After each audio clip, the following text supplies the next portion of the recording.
Bonjour, La Belle Entreprise vous propose de découvrir un moyen peu connu pour lancer son activité, le portage salarial. Et pour tout savoir du portage salarial, La Belle Entreprise a le plaisir d'accueillir Guillaume Quéroux de Didaxis. Bonjour. Bonjour. Et Julien Villemain Toledo de Valeur Consultant. Bonjour. Bonjour. Pour commencer, et soyons pédagogiques, qu'est-ce que le portage salarial ? Le portage salarial, c'est un dispositif simple qui permet à un travailleur indépendant de bénéficier de la protection sociale du salarié pour exercer son activité en toute autonomie. La société de portage salarial va mettre en place l'ensemble des contrats de travail, des contrats de prestation, établir les fiches de paye et le paiement du salarié en proportion du chiffre d'affaires facturé. Alors pour être concret, moi je veux créer mon activité, je n'ai pas envie forcément de créer mon entreprise, je vais voir ces entreprises qui font du portage salarial, qui vont me salarier. Donc il y a quoi ? Il y a un contrat de travail entre les deux entités. Et puis cette entreprise va s'occuper de tout ce que vous évoquiez, ma fiche de paye, mes cotisations sociales, la facturation auprès de l'entreprise. Si on veut faire un parallèle par rapport aux auto-entrepreneurs, en fait, on est sur un système où on a un travailleur indépendant qui va se focaliser exclusivement sur la prospection et le développement de sa clientèle. Et puis, la société de portage salarial, elle, va s'occuper de l'ensemble de la gestion administrative, comptable et juridique, et puis également de l'accompagnement du talent porté dans le développement de son activité à travers des formations, de la mise en réseau et un certain nombre de services. Julien, quelle est votre profession ? Alors, je suis consultant en performance durable. Pourquoi performance durable ? Parce que j'accompagne des entreprises sur différents domaines de leur développement. Ça commence par l'innovation, la gestion de projets, performance énergétique, performance environnementale et également performance industrielle à travers des accompagnements sur une méthodologie qu'on appelle Lean Six Sigma. Donc vous êtes ce qu'on appelle porté, c'est-à-dire que vous avez décidé de faire appel à une entreprise de portage salarial. Pourquoi vous avez décidé de créer votre activité sous cette forme ? Pour la flexibilité qu'elle m'a portée et la simplicité juridique, administrative. En effet, je n'ai pas le temps et surtout je veux me focaliser sur délivrer des services à mes clients sur les domaines sur lesquels ils m'ont sollicité. Et quand vous dites la flexibilité, est-ce qu'on peut illustrer en quoi vous êtes plus flexible en étant au sein d'une entreprise de portage salarial que si vous aviez eu votre propre structure juridique ? Disons que je choisis les missions sur lesquelles je peux travailler. Je n'ai pas à verser des cotisations salariales, patronales, tout type de charges administratives. Je peux très bien moduler mon activité dans le temps sans avoir à avancer des fonds, m'occuper d'aspects administratifs qui ne sont pas de mon domaine de spécialité. C'est vraiment ça l'intérêt du portage salarial, à la fois de se focaliser sur son métier premier et pas forcément avoir besoin d'une casquette d'administratif, de juridique et autres, et puis d'avoir moins de taxes à payer que lorsqu'on crée son entreprise ? Alors, le principal intérêt, de mon point de vue, c'est avant tout la protection sociale.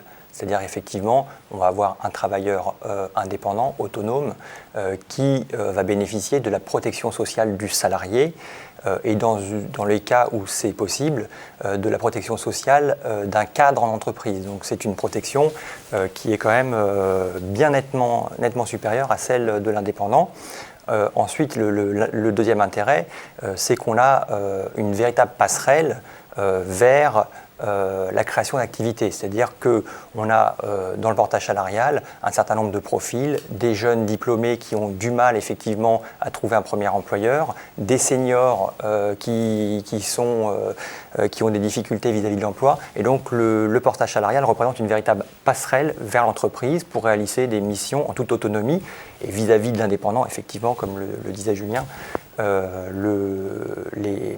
société de portage salarial va décharger totalement de toutes les contingences administratives. Les personnes portées, vous vouliez rajouter quelque chose ? Oui, en fait, le portage salarial, pour moi, on combine les bénéfices de la libre entreprise et la sécurité du salariat. Est-ce que les portés ont tous, pour la plupart, la grande majorité, vocation à créer leur entreprise ? Est-ce que vous le voyez au sein de votre entreprise de portage salarial ? Alors, dans les portées, on va retrouver deux grandes catégories de profils. On a d'un côté des profils de salariés, c'est-à-dire des demandeurs d'emploi, des jeunes diplômés, des cadres en reconversion qui sont dans une certaine dynamique. Et puis, on a également, et de plus en plus, des profils d'indépendants, d'anciens gérants d'entreprise qui veulent davantage de protection pour leur activité. Donc, on n'a pas soit effectivement des salariés qui vont créer une entreprise, soit d'autres profils qui peuvent revenir à un format plus classique. Mais ceci étant, on a des statistiques et dans un tiers des cas, les salariés qui sont passés par le portage salarial vont créer leur activité, vont créer leur entreprise individuelle. Donc ça, ce n'est pas inintéressant. Et dans une petite partie de ceux qui vont créer leur entreprise grâce au portage salarial, on a à peu près 15% d'entrepreneurs, c'est-à-dire de professionnels qui vont embaucher au moins un salarié de plus en plus d'eux-mêmes. Julien, c'est votre optique, c'est-à-dire que vous vous dites pendant X mois, X années, je vais bénéficier du portage salarial, mais mon objectif c'est de créer mon entreprise plus tard Ou décidément ce système vous convient bien et que vous ferez toute votre carrière comme porté Ça je ne peux pas dire en fait. On peut prévoir plein de plans sur la comète. Maintenant, la réalité de la vie peut changer certaines optiques.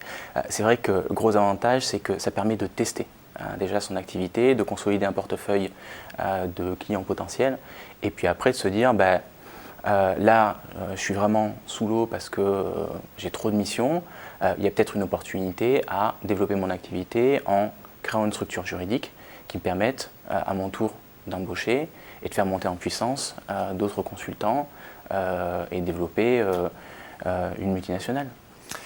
Julien, vous êtes porté, l'entreprise de portage salarial s'appelle Valor.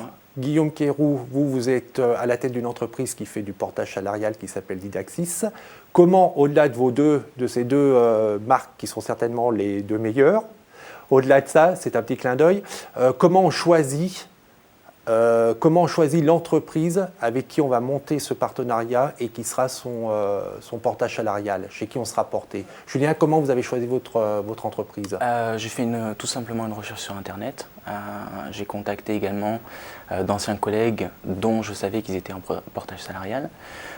Et puis après, c'est bien entendu, il faut regarder l'ancienneté de l'entreprise, des critères financiers, s'assurer que l'entreprise tient la route. Et puis, moi, ce qui a fait la différence, c'est le relationnel. Et puis, les services qui étaient apportés par rapport au taux de gestion, frais de gestion que j'avais négocié avec l'entreprise. Quels conseils vous pourriez donner aux portés pour bien choisir leur entreprise de portage salarial ? À quoi il faut faire attention ? Je crois que Julien a assez bien résumé. Le portage salarial, c'est, je dirais, un mariage à deux. Donc, pour que ça fonctionne bien, il faut qu'effectivement le travailleur indépendant porté puisse trouver le bon interlocuteur, au-delà effectivement des frais de gestion, au-delà qui s'élève à combien en général les sur frais le de marché ? gestion oscillent entre 5 et 12% en moyenne sur le marché. Alors après, j'ai envie de dire, il faut regarder non pas seulement les frais de gestion, mais regarder le net à payer. Parce que c'est vrai que dans les frais de gestion, on a un peu de tout. Et sur le net à payer, on s'aperçoit qu'avec un taux de frais de gestion identique, on n'aura pas le même net à payer d'une entreprise à une autre. Donc il y a un ensemble de sujets. Après, la rémunération n'est pas le seul sujet. Je crois que la relation interpersonnelle entre le travailleur indépendant et son entreprise de portage est prépondérant parce qu'on accompagne, les entreprises de portage salarial accompagnent pendant plusieurs années. Leur portée en moyenne c'est 18 à 24 mois. Donc c'est des relations qui sont quand même et qui tendent aujourd'hui à se pérenniser même au-delà de 36 mois dans quasiment 30% des cas. Donc c'est important. Et comme vous avez la casquette de l'entreprise qui fait du portage salarial, comment vous choisissez vos portées ? Parce que là aussi, vous dites que c'est un mariage à deux. Donc comment vous choisissez les salariés qui bénéficieront de votre portage salarial ? En tout cas, chez Didaxis, nous sommes une entreprise d'entrepreneurs. Donc ce que j'aime bien dans les portées qui nous rejoignent, c'est d'avoir effectivement des profils qui qui est cette volonté d'entreprendre, qui a envie de se dépasser, et non pas simplement des salariés qui cherchent une entreprise pour gérer leur activité. Moi, j'ai envie de construire des choses. On a construit en l'espace de 10 ans 5000 emplois.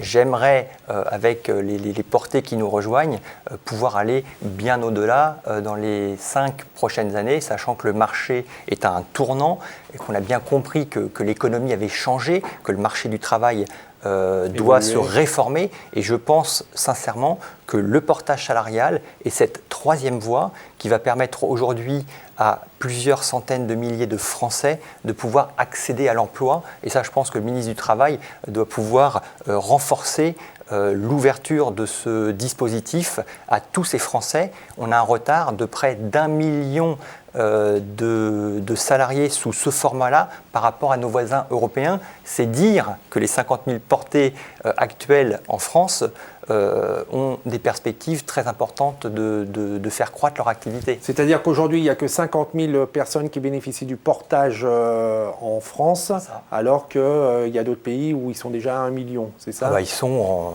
à peu près dans tous les pays européens, en fait. Et l'autre problème, c'est les passerelles entre le statut de salarié et celui d'indépendant.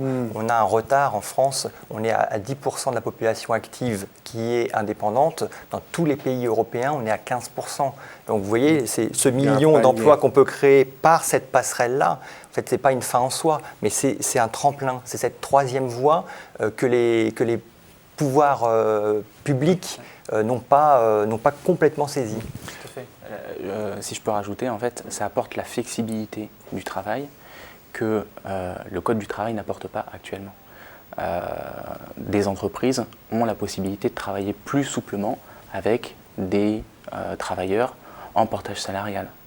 Il n'y a pas les freins justement au niveau de la législation du travail qui actuellement limitent la création d'emplois, l'embauche. Julien, vous êtes, vous l'avez dit, vous êtes consultant en développement durable. Est-ce que le portage salarial s'adresse uniquement à des consultants ou c'est ouvert à toutes les professions? Alors, je ne sais pas, je ne connais pas suffisamment le mécanisme du portage salarial. Ce que je sais, c'est que ça s'adresse plus particulièrement à des professions de type intellectuel, que certaines professions réglementées ne peuvent pas rentrer dans le cadre. Maintenant, je ne suis pas suffisamment expert en la matière. Peut-être que Jérôme saura nous éclairer. On va dire que, effectivement, historiquement, on a des prestations intellectuelles. C'est-à-dire qu'historiquement, on avait essentiellement des cadres en reconversion qui utilisaient le portage salarial, ce qui est le cas de Julien. Maintenant, aujourd'hui, le portage salarial s'adresse à tout métier qu'on peut exercer en auto-entrepreneur, aussi simplement que ça. Je veux dire, tout métier qu'on peut exercer en indépendant, oui, on a des métiers, on a des sociétés de portage salarial. Alors, il faut effectivement s'adresser à des sociétés de portage salarial qui sont spécialisées en ces métiers. Notamment, effectivement, on a des sociétés de portage salarial qui sont spécialisées dans les services à la personne, qui sont spécialisées dans le bâtiment, qui sont spécialisées dans l'immobilier. Et voilà. Et tout ça, c'est un certain nombre de niches et de gisements d'emploi qu'il faut permettre de développer. Merci beaucoup à tous les deux pour cet éclairage précis et complet sur le portage salarial. Pour ceux qui veulent en savoir plus, il y a donc vos deux sites représentant vos deux entreprises, Didaktis.fr et Valor.fr également. Merci beaucoup et bonne continuation. On se retrouve la semaine prochaine en attendant que le souffle de la création et que l'esprit de demain vous accompagne. Au revoir.